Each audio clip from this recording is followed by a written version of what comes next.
Okay, so Vinny was pretty upset to find out that I also knew the general. You know how people just block things out, like it just can't possibly be true. You must be lying.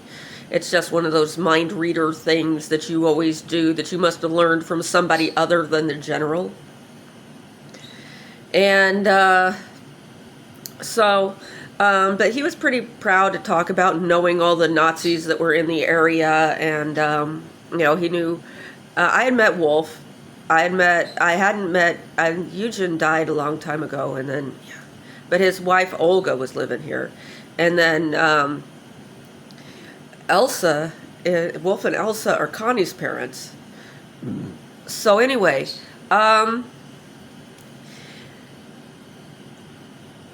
I overheard a lot of these different conversations that people would be having at different times about the things, and I'm assuming they were talking about things that they were doing at this point.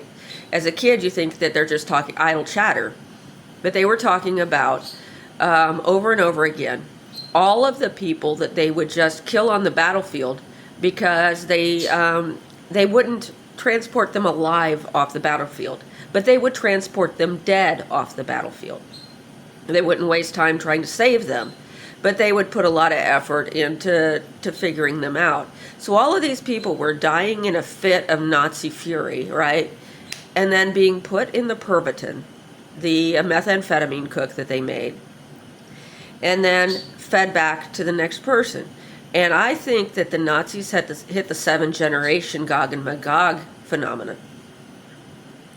That if you feed somebody to the next guy and then feed them to the next guy and feed them to the next guy and it goes on 7 generations, there is something that happens that makes them unmanageable. They don't know friend from foe.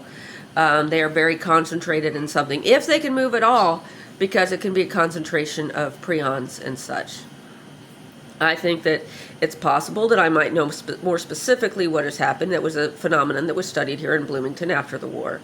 But this is something that happens either gradually or quickly, depending on the intensity of the situation. And so I was just saying about those Superman drugs that everybody thinks are so cool.